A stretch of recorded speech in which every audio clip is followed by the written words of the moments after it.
The office door clicked shut behind me with a finality that made my stomach twist. Principal Adams folded her hands, trying to look neutral. But the tension in the room was thick, like a fog that hadn't quite lifted. My father didn't say a word at first. He just looked at me. His eyes weren't angry exactly, but they weren't soft either. Like he was trying to figure out what version of me was standing there. Skylar, he said. It was the first time he had used that name. I didn't know what to do with that. The air left my lungs. I got a call from the school, he continued. About some things I hadn't been told. Adams cleared her throat. Mr. Collins, your child has made great strides in self-expression and confidence. We support all our students as they figure out who they are. My dad nodded, but I could see the twitch in his jaw. I'm not here to yell. I just want to understand what's going on. He turned back to me. You've been going by Skylar? Yes, I said, my voice barely above a whisper. Since when? I swallowed. Since I started feeling like I could breathe again. He blinked and something in him softened. Is this permanent? Or is this just a phase? Adams opened her mouth, but I spoke first. I don't know what permanent even means anymore, I said. But this is the first time I've felt like me. Not some ghost trying to act like someone else. He looked away, nodding slowly. He wasn't nodding because he understood, but because he was trying to. That was more than I had hoped for. We didn't talk much in the car ride home. The radio filled the silence, some old country song about second chances. I stared out the window, wondering if that's what I was asking for, a second chance to become who I should have always been. When we pulled into the driveway, he didn't turn the car off right away. You remember when you were 5 and you wanted to be a ballerina for Halloween? I froze. I bought you a pirate costume, he continued, because I thought that was safer. He paused. I think I've been doing that ever since. He finally looked at me, eyes tired. I don't know how to be the dad you need right now, but I want to try. That cracked something wide open inside me. Trying is enough, I whispered. That night, I walked into the living room wearing a dusty pink oversized sweater, leggings, and a fresh coat of lip gloss. I didn't wait for approval. I just existed. Dad glanced up from his laptop. That sweater's new? I nodded. Looks good. It wasn't a speech. It wasn't some grand gesture. But it felt like a welcome. By Friday, something had shifted. I wasn't walking into battle anymore at school. I was walking into story. My story. One with bruises and poetry, hesitation and hope. Even the hall monitors called me Skylar now. No smirks. Just recognition. I slipped a new poem into the open mic sign-up sheet for next week. Title, Inheritance. It started like this. I was given a name, a voice, a silence slash. But I carved a mirror from all the noise slash. And found a girl inside the glass slash. Who would no longer apologize. I didn't know how it ended yet. But I was getting there. It was the Monday before the open mic, and my hands were shaking as I gripped the edges of my notebook. Aubrey and I sat cross-legged in her room, neon fairy lights curling like vines around the corners of her wall. She'd just finished painting her toenails this ridiculous shade of electric lavender. We'd been swapping verses, sharing lyrics, trading our weirdness like currency. You're gonna read that poem at the mic night, right? She asked, chewing her gum with confidence I didn't yet possess. I don't know, I muttered, glancing down at the half-finished scroll. What if they don't get it? Aubrey leaned forward, her eyes burning through me. They don't have to get it. It's not for them. It's for you. I let that settle. For me. For the version of me that had whispered through walls and mirrors and locker room panic. The version that had only recently started breathing with her full chest. Do you think I'm being selfish? I asked. What? For asking people to see me this way. She snorted. You think authenticity is selfish? Skylar, they should be thanking you. I smiled faintly. I never told Aubrey how much I needed her words. She didn't need to know. She already knew. The night before the open mic, I tried on 4 different outfits before I landed on the simplest one, Dark jeans, a maroon blouse, a necklace Mom once gave me, one she thought I'd never wear. Dad poked his head into my room around 10. "Hey," he said. "Got everything ready?" I turned, expecting sarcasm. But there was none. Just a half smile and tired eyes. "You coming?" I asked, without expectation. He hesitated, then nodded. "Wouldn't miss it." The coffee shop was packed tighter than a morning rush. String lights twisted overhead like stars on low power. The stage was tiny, more like a raised platform with a single mic and a stool. My name was fourth on the list. When the MC called me up, the entire room fell quiet. I took the mic in trembling fingers. The lights were hot. The room blurred. And then I saw Aubrey near the back, grinning wide. I saw Dad next to her, stiff but present. That was enough. I read. I was given a name, a voice, a silence slash. I wore shame like a borrowed sweater slash. Too tight, too wrong, too theirs. I folded myself into closets and drawers slash. Dusted my dreams off once a year, until they screamed to be seen. Each line peeled a layer off. I used to be afraid of mirrors. Now I carve my own. And I name the girl in the glass. Skylar. She doesn't apologize anymore. When I finished, there was silence. Then a single clap. Then the room erupted. I don't remember getting off the stage. I just remember Aubrey hugging me so hard, she knocked the breath out of my lungs. I remember Dad reaching for me like I wasn't breakable. "I'm proud of you," he said, eyes glassy. I believed him. Later that night, when I stood in front of my mirror to take off my makeup, I didn't flinch. The girl in the mirror wasn't a stranger anymore. She was the story I was writing, the truth I was learning to speak out loud. She was me. The day after the open mic felt like waking up in a new version of my life. The air smelled different. Lighter. Like I'd finally exhaled after years of holding my breath. Even at school, something had shifted. The usual whispers didn't sting like they used to, maybe because they weren't all whispers anymore. Some were nods, some were cautious smiles, and some were just silence. Blessed, respectful silence. I walked through the halls in a soft pink hoodie and skinny jeans, my hair tied back in a ponytail. Not hiding, not screaming, just being, and no one stopped me. That morning, Ms. Grant, my lit teacher, pulled me aside before class. "Skylar," she said gently, her voice careful but warm, "I heard about your performance last night." A few of the staff went. "You should be proud." I blinked. "You heard?" She smiled. "I did.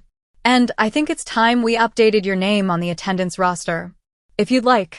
I nodded slowly. "Yeah, I would." She gave me a sticky note. "Write down exactly how you want it to appear. First and last. I'll handle the rest." That note felt like a passport. Later that afternoon, Aubrey dragged me into the counselor's office like we were staging a heist. "Trust me," she whispered, practically skipping through the door. "Today's the day." Mrs. Callahan, the school counselor, greeted us with that practiced blend of therapy tone and high school tiredness. But when I sat down, knees shaking, palms damp, she softened. "I'm glad you came in, Skylar," she said, already using the name. My heart skipped. "I think we should talk about a few things: pronouns, name changes, locker assignments, and safety plans if you ever need one." She pulled out a yellow folder marked with my legal name. "I know this doesn't match how you see yourself. And that's okay. We'll work on making the systems fit you, not the other way around." It was the first time anyone at school had spoken like that. Like I was a real person worth adjusting the world for. I nearly cried, but I didn't. I just nodded like a soldier taking orders from a general I trusted. That night, I found Dad sitting on the back porch with a glass of iced tea and a long stare into nothing. I joined him, tucking my knees under me. "Everything okay?" I asked. He sipped his tea. "You were really good up there at the mic. You know that." "Thanks. I saw you. For the first time, I think I really saw you." I wasn't sure what to say. That was more honesty than I'd ever gotten from him in one breath. He glanced down at his hands. I was scared I'd lose my son. I didn't realize I was gaining someone just as brave. He looked at me. I'm trying, Skylar. My chest ached. That's all I've ever wanted. In my room, I found the notebook where I'd written the poem. I flipped past the verses and drafts, the scratched out lines and tear-stained margins. At the very back, I started a new page. Season 2, The Becoming. Because I wasn't done. This wasn't the end. This was just the start of something bigger than I'd ever imagined. A week after the open mic night, a letter showed up in the mail addressed to me, Skylar Emerson, in thick, looping handwriting I didn't recognize. I opened it cautiously. You don't know me, but I was at the cafe last Friday. I just wanted to say thank you. You made me feel seen. Like I wasn't alone anymore. My name is Lacey. Maybe one day I'll have the courage to speak like you did. But until then, know that you lit a candle for someone still sitting in the dark. I sat on my bed and reread the letter 5 times. Maybe 10. That's when I understood. My story wasn't just mine. It was becoming ours. That weekend, Mom suggested we go shopping, not like a survival run for jeans that kind of fit, real shopping. She took me into an outlet store in Austin, and for the first time in my life, I didn't hover by the men's section pretending I belonged. Instead, I stood in the women's department with her, holding up dresses against my body and giggling like any other teenage girl. A store clerk asked, "What's the occasion?" "Life," I said with a grin. She smiled back and said, "Then you need something that makes you feel like you own it." I chose a soft floral wrap dress and a pair of low-heeled boots that made me feel like I could walk into my future without flinching. The school hallway was slowly transforming too. It was subtle. The way people looked at me now, or more often, didn't look at all. Fewer sneers. More space. Aubrey joked it was my main character energy, but with that spotlight came shadows. Josh, one of the football players, shoved my shoulder as I passed by his locker. Freak. I stopped walking. Normally I'd shrink. Turn the other cheek. Run. But this time, I just stood there. "Say it again," I said, not with anger, but calm. Daring. Centered. He blinked. Caught off guard. A teacher rounded the corner. Josh didn't say another word. Later that day, in art class, Mr. Dalton gave us an assignment. Paint a self-portrait. Not how you look, but how you see yourself. The brush felt heavy in my hand at first, but as the colors touched canvas, something inside me opened. I painted soft lines where there had once been harsh ones. I used sunlight tones, lilacs, corals, warm honey, instead of the cold gray palette I always defaulted to.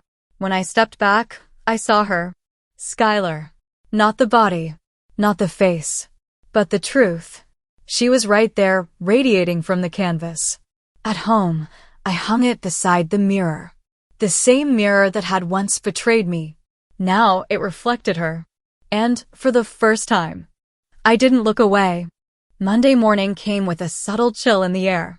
Spring was fading, and the last of the Texas bluebonnets lined the edges of the school's parking lot like little bursts of courage.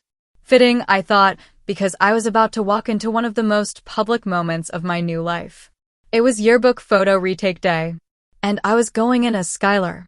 I wore the floral wrap dress from Austin, paired with the soft denim jacket Mom had surprised me with yesterday. Light makeup. Gloss. Confidence stitched in every step. Aubrey gave me a final nod of approval before I stepped into line. "You ready?" she whispered. "Not even close," I said. "But I'm doing it anyway." That had become my mantra. When I reached the backdrop and sat down in front of the camera, the photographer paused. She looked down at the roster, then at me. "What's your name, sweetheart?" I felt my stomach lurch. Then I smiled. "Skylar Emerson." She didn't blink. "Got it. Look right here, Skylar." Click. That shutter sound? It felt like a sword slicing through years of silence. The rest of the day blurred by. I barely remember chemistry or history, but I remember lunch, because that's when it happened. Mrs. Fletcher, the vice principal, tapped me on the shoulder in the cafeteria and handed me a manila envelope. Inside was a new student ID, my name corrected, my photo updated. It was official. The cafeteria clapped. Not everyone, but enough. Even Mr. Barnes, the janitor, raised a hand and said, "Looks like the world's catching up to you, kid." That night, I lay on my bed staring at the ceiling fan spinning slowly, like time itself had stopped spinning out of control. In my hand was that student ID. My name, my face, my truth. I'd imagined this moment so many times, and yet it didn't feel like an ending. It felt like I'd finally stepped onto the real road, the long, winding one that didn't promise to be easy, but was mine. Dad knocked gently on the door. He stepped in, holding a box. "I found this in the attic," he said, almost sheepish. "Figured it might be something you want to look through." Inside were old baby clothes, keepsakes, photos from a life before I had the words for who I was. But tucked at the bottom was a worn-out storybook, The Girl Who Spoke to the Moon. One mom used to read me as a kid. Dad sat beside me. "You always asked why the girl wasn't afraid to tell the stars who she was." I smiled. "Because she knew they were listening." He nodded. "Just like we are now." I leaned into him, and for once, the silence between us didn't feel empty. It felt full of understanding. I didn't expect the school board meeting to be packed. But that Thursday evening, the auditorium buzzed with quiet tension and whispered speculation. Rows of chairs were filled with parents, students, teachers, and a handful of people I'd never seen before who looked like they'd shown up just to protest. My name wasn't on the agenda, but the topic, policy update, gender expression in dress and facilities, was, and I knew exactly why. I wasn't the first trans girl to attend our school, but I was the first one who wouldn't hide. Mom squeezed my hand as we took our seats in the third row. Aubrey sat behind me, arms folded like she was daring someone to start something. Mr. Dalton, my art teacher, caught my eye from the faculty section and gave me a nod of support. The meeting dragged for over an hour. Zoning approvals, cafeteria budget updates, textbook orders. I was starting to wonder if the big topic had been buried under bureaucracy. Then they called it. "Next, we'll open the floor to public comment regarding the district's gender expression policies." The air went still. The first speaker was a woman from the PTO who looked like she'd stepped out of a Southern Charm catalog. "I have nothing against anyone," she began, her voice sugary and sharp, "but we can't just let boys in dresses share locker rooms with our daughters." There it was. The gut punch. Whispers rose around me. A few people clapped. I felt my face flush, but not from shame. From heat. From rage carefully coiled behind my ribs. Another speaker stood. "It's about safety," he said. "You give them an inch, and next thing you know." He didn't finish. The moderator cut him off. Then Mom stood up. She hadn't told me she planned to speak. "My daughter," she began clearly, "is a student here. A girl. Just like any other. She wants what your children want, to feel safe, to learn, to grow into the person she was meant to be. If the biggest threat in this school is a teenager wearing a dress, then maybe the problem isn't with her. Maybe it's with us." The room went silent. Even the sugary PTO lady had nothing to say. I stood too. "My name's Skylar Emerson," I said. "I don't want special treatment. I just want to exist without being treated like a debate topic. My identity isn't an opinion. It's my life." Someone clapped. Then another. Then the auditorium erupted. Back at home, we stayed up late, debriefing, laughing nervously, recapping every moment like a post-game play-by-play. Aubrey stayed the night, and the three of us sat on the living room floor eating microwaved popcorn like nothing could touch us. Not tonight. For the first time, I felt like I hadn't just defended myself. I had claimed something. Not just space, but voice. At 2 a.m., I stood in the kitchen alone, filling a glass of water. I caught my reflection in the dark window. She looked strong. She looked real. She looked like me. I woke up to sunlight and silence, the kind of peace that felt earned. Aubrey had already left for track practice, and Mom was working an early shift. The living room was still strewn with popcorn bowls and throw blankets, like a monument to the night we reclaimed my narrative. I grabbed my phone. My inbox had exploded. Messages from classmates I barely knew. A DM from someone at a school across town who said, "I didn't know I was allowed to be like you until now." And at the very bottom, a message from Brandon. "Saw the meeting. You were powerful. I'm sorry I didn't stand up sooner." I stared at it for a long time. Then, with trembling fingers, I typed back, "Thanks. It meant a lot to hear that. Let's talk sometime." I hit send before I could overthink it. At school, I could feel the shift. Not everyone was warm or welcoming, but they weren't as loud anymore. The teasing had dulled to a murmur. People still looked, but some looked with curiosity now, or maybe even admiration. The walls didn't close in the way they used to. Even Coach Reese, the health teacher who'd always misgendered me, called me Skylar without hesitation during roll call. It was like everyone had gotten the memo. Or maybe, for once, I had written it myself. That afternoon, I stayed late to help Mr. Dalton hang artwork for the spring showcase. He handed me a few canvases to sort. Then he pulled a wrapped frame from under his desk. "This came in the mail yesterday," he said. I unwrapped it. It was my painting, the one I'd done during the early weeks of transition. The faceless girl in the field of mirrors. Only, the face had been added. It was mine. Tentative, emerging, and unmistakably me. My throat caught. "I thought it deserved to be finished," Mr. Dalton said. "Like you." I texted Brandon after dinner. We met at the park. It was awkward at first. He kicked a rock and avoided eye contact. I was scared, he finally admitted. Scared of what people would say if I talked to you. Which is pathetic. "No," I said. "It's human." He looked at me then. Really looked. "You seem lighter." "Happier?"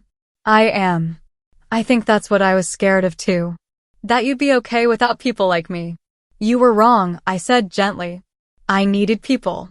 Just not ones who were afraid to stand beside me. We sat in silence. Then he asked, "Can we be friends again?" I didn't answer right away. "I think we can try." Back at home, I pulled out the painting and stared at it again. I saw the brushstrokes that felt like old scars and the soft light that made everything seem new. The girl in the mirror wasn't perfect, but she was honest. And she was whole. Prom was still weeks away, but the buzz had already started. Flyers on lockers, whispered plans in bathroom stalls, nervous giggles during lunch. I hadn't said it aloud yet, but I knew I wanted to go. I wanted the dress, the photos, the dance, even if I ended up just dancing with myself. During study hall, Aubrey leaned across the table. "So, you going to prom?" I shrugged, like it didn't matter, even though it did. "You should," she said. "Screw the haters. Go full Cinderella." "Right. And show up solo." She tilted her head. "You never know. You might not be." Later that week, Brandon texted me again. "Hey, random question. Do you like navy blue or black better for tuxes?" My fingers hovered over the screen. "Navy. Looks better under lights." "Why?" No reply came for a minute. Then, "Just wondering. Also, are you going to prom?" I didn't answer right away. Thinking about it. "Why?" "Thinking we could maybe go together?" I froze. It didn't feel like a prank. It didn't feel like pity either. Just awkward, earnest honesty. I typed back, "Let me think about it." But inside, I was screaming. Mom and I went dress shopping that weekend. It was her idea. "I saw a place online that's trans-inclusive. We'll go somewhere that knows what they're doing, okay?" We walked into the boutique, and I immediately felt seen. No side eyes. No discomfort. Just gowns, glitter, and warm smiles from stylists who didn't flinch when I said my name. The third dress I tried on changed everything. It was soft violet, with embroidered vines curling over the bodice and down the skirt. Not too flashy, not too plain. Just Right. Mom wiped a tear. You look breathtaking. I turned slowly, watching the hem swirl. For the first time, I didn't feel like I was playing dress up. I felt ready. The Monday after, I met Brandon by the bike rack. He looked nervous. So, he asked, about prom. I'd like to go, I said, meeting his eyes. With you. His shoulders dropped and a grin spread across his face. Cool. I'll get the tickets. Not everyone was happy about it. Anonymous comments popped up online. Guess they'll let anything go to prom now. That's not a couple, that's a costume party. But the hateful voices were quieter now, drowned out by support.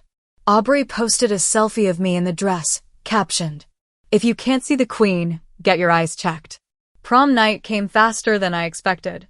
Brandon picked me up in his dad's car, holding a corsage that matched my dress. His hands trembled when he pinned it to my wrist. You look, he started, then stopped. Like you belong in a movie. I smiled. Just don't step on my dress. The gym had been transformed.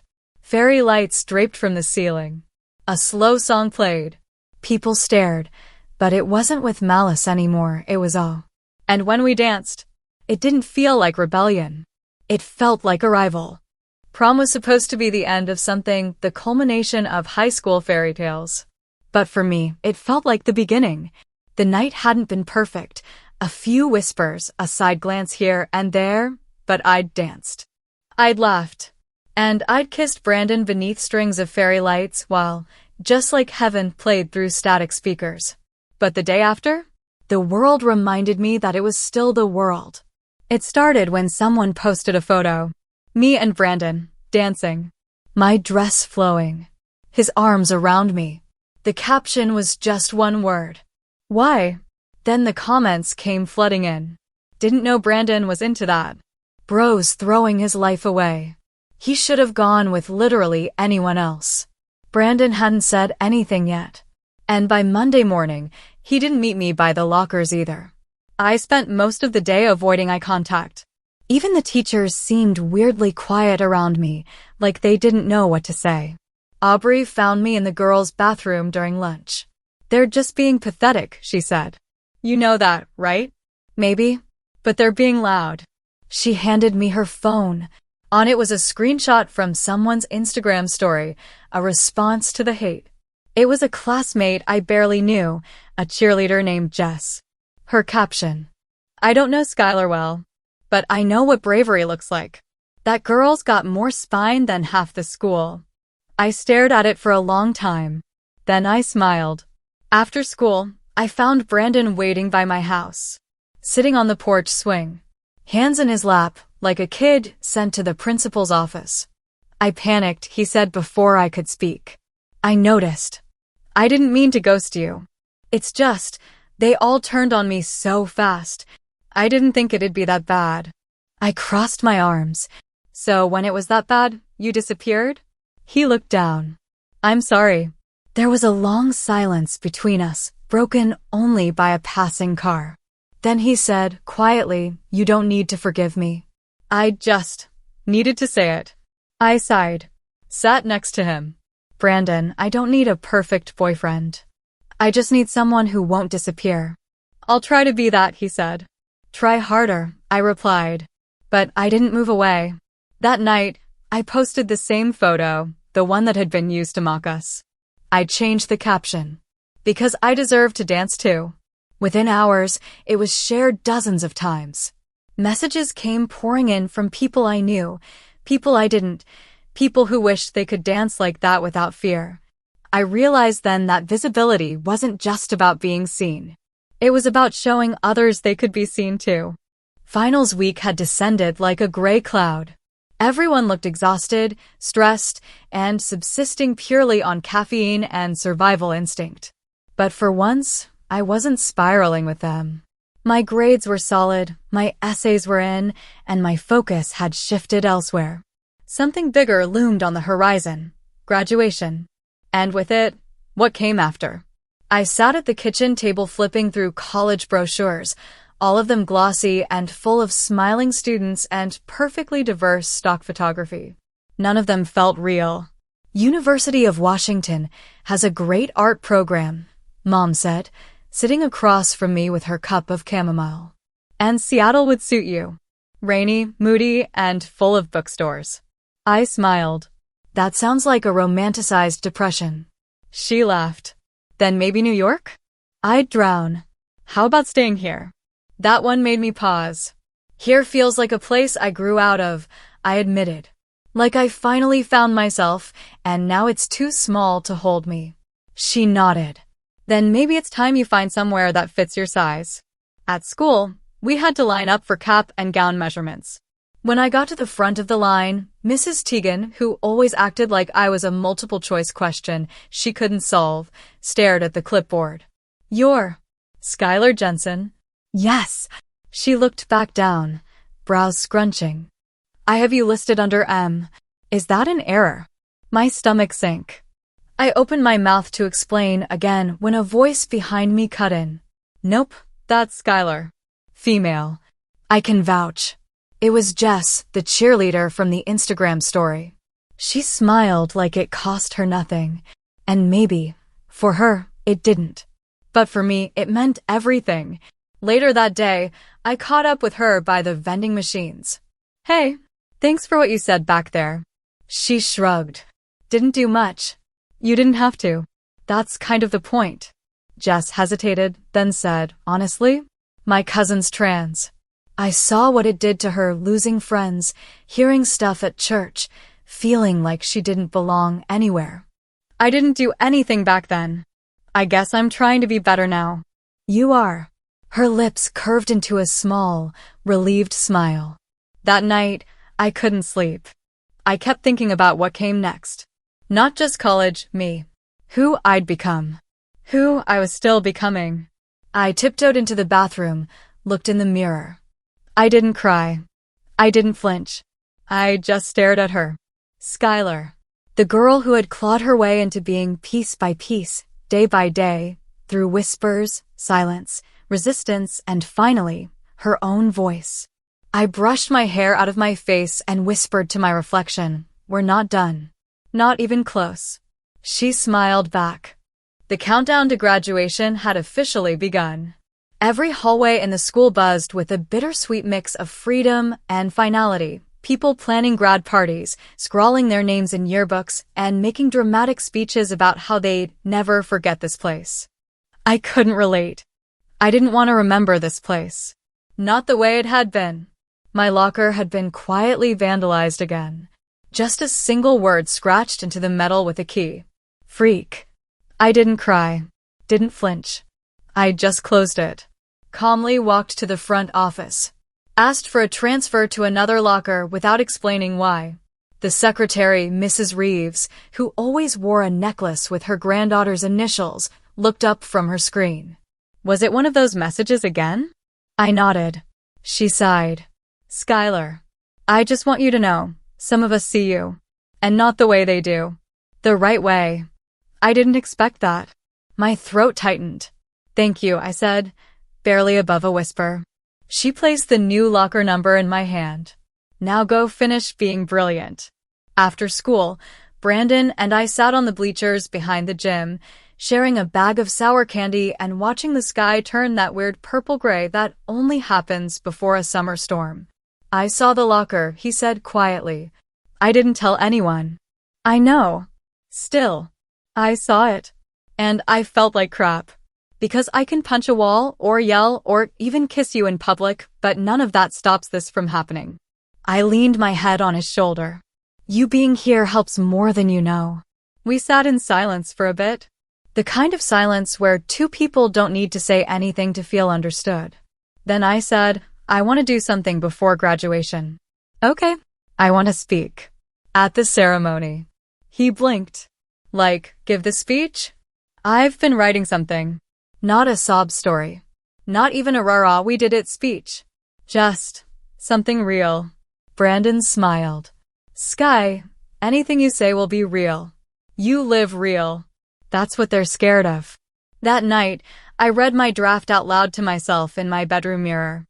I had never read anything so vulnerable before, about feeling invisible, about fighting to exist, about the strange joy of finally becoming someone who stares back at you without shame.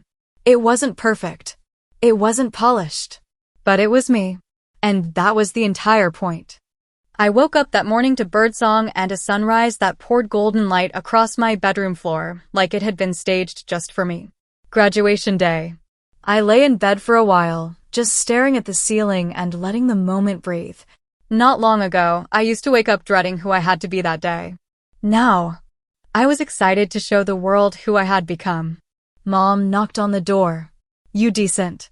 "Relatively." She opened it with a smirk and held out my gown. "Time to make the school regret everything." I laughed. "You sure you're not the one giving the speech?" She pulled me into a hug. "Skylar, I'm so proud of you. I know I say it a lot, but today it hits different." "It does," I said softly. At the school auditorium, chaos reigned. Caps half falling off. People tripping over gowns. A girl panicking because her heels were 2 sizes too small. A guy trying to hide the fact he wasn't wearing pants under his gown. Through it all, I floated, not like I didn't belong, but like I was untouchable. Not invincible. Just me. Mrs. Teagan waved me over backstage. "You're on after Principal DeMarco. You've got 5 minutes." I nodded, holding the folded paper in my hand like it was both armor and lightning. Brandon walked past and squeezed my shoulder. He looked proud. Jess gave me a wink. Even a few teachers nodded with something close to respect. Maybe they didn't know what I was going to say. Maybe they did. But I knew this was my moment. The principal droned on about tradition and legacy and the future of America. I tried to focus, but everything felt muffled. Then I heard my name. "Skylar Jensen will be delivering our student address." I walked out into the spotlight. The auditorium fell into an expectant hush. I looked down at the page, and then slowly, deliberately, folded it in half and tucked it away. And I spoke from my heart. I wasn't supposed to be up here. At least, not as me. If the people in this room had their way, some of them anyway, I'd still be silent. I'd still be invisible. I'd still be pretending. But I'm done pretending, because this world doesn't change unless someone dares to be the first crack in the glass. I'm Skylar Jensen. I'm graduating with you. I walked these same halls. I fought to be seen. I fought to be called by the name that feels like mine. And I'm still fighting. But I'm not ashamed of that. Being visible isn't safe. But it's powerful. Because maybe, just maybe, someone else sitting out there in the dark is wondering if they're too strange or too soft or too scared to ever be who they really are. This is for them. This is for me. This is for the girl I see in the mirror now, the one I used to think wasn't real. Thank you. Silence. For a heartbeat. Then it started. Applause. Not everyone clapped. A few looked confused. A few angry. But the ones who mattered? They stood. They smiled. They saw me. Brandon, front row, beaming. Jess, cheering louder than anyone else. Mom, hands clasped to her mouth, eyes full of tears. And for once, I didn't feel like the speech was brave. It just felt true. Outside, after the ceremony, people hugged, cried, threw their caps in the air. I just stood with my back against a tree, gown fluttering in the wind, and let it all wash over me. I felt light. "I think you changed someone's life today," Brandon said, coming up beside me. "Maybe," I said.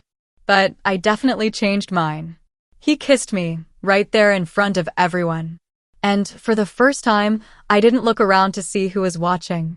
Because I wasn't hiding anymore.